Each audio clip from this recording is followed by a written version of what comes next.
Hello बच्चों, let's read the question first. The cloning vector with selectable marker ampicillin resistance and tetracycline resistance is वो cloning vector जिनके अंदर selectable marker ampicillin and tetracycline resistance genes के present होते हैं वो कौन सा इनमें से YAC, BAC, PBR322 और lambda phage।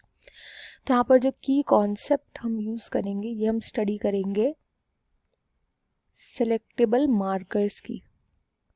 सिलेक्टेबल मार्कर इनके नाम में ही आ रहा है। इनका फंक्शन क्या होता है, ये ऐसे मार्कर्स होते हैं जो सेलेक्ट करने में हेल्प करते हैं। जैसे कि अगर आप किसी बुक में मार्कर से लगाते हो, हाइलाइटर से अगर आप किसी लाइन को हाईलाइट करते हो तो आप सेलेक्ट करते हो इंपॉर्टेंट लाइंस को कि ये लाइंस बहुत इंपॉर्टेंट है। ऐसी बायोटेक्नोलॉजी में क्या होता है, हमें उन होस्ट सेल्स को हमें सेलेक्ट करना होता है जिनके अंदर हमारा जीन ऑफ इंटरेस्ट पहुंच गया हो, जीन ऑफ इंटरेस्ट पहुंच गया हो। ऐसा क्यों?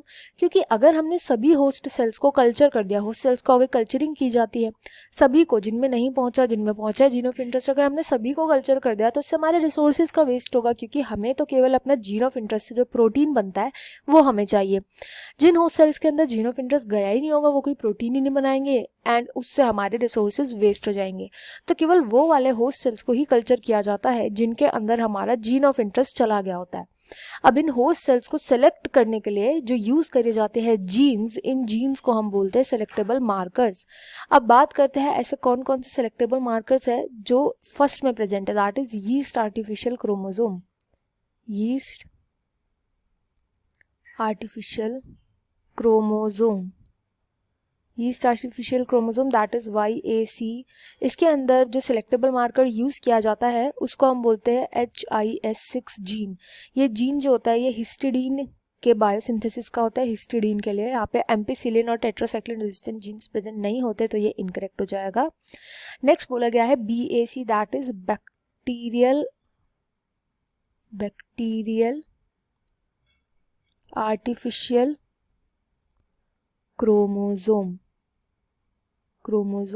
बैक्टीरियल आर्टिफिशियल क्रोमोसोम के अंदर कोई भी मैमेलियन सेलेक्टेबल मार्कर प्रेजेंट ही नहीं होता। मैमेलियन सेलेक्टेबल मार्कर यहाँ पर एब्सेंट होते हैं, यहाँ पे प्रेजेंट ही नहीं होता, तो ये भी इनकरेक्ट हो जाएगा। इसके अंदर भी एम्पिसिलिन एंड टेट्रासाइक्लिन रेजिस्टेंस के जीन्स प्रेजेंट नहीं होते। नेक्स्ट आता है PBR322।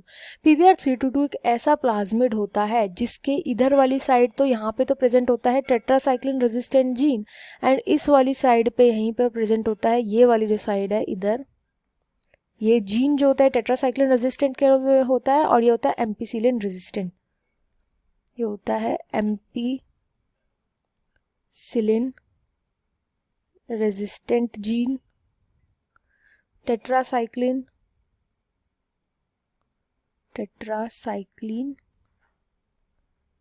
Resistant gene.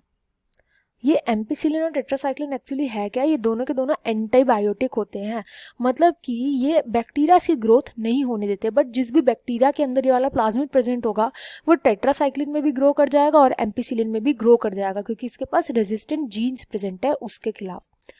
तो ये दोनों इसमें प्रेजेंट है, PBR322 राइट आंसर हो जाएगा। फोर्थ में है लैम्डा फाज। लैम्डा फाज के अंदर जो प्रेजेंट होता है neomycin resistant selectable marker, neomycin resistant selectable marker इसके पास प्रेजेंट होता है, तो इसके पास भी एम्पिसिलिन टेट्रासाइक्लिन प्रेजेंट नहीं होते। तो इस क्वेश्चन का जो राइट आंसर हो जाएगा वो हो जाएगा option 3। I hope you understood well. Best of luck and thank you.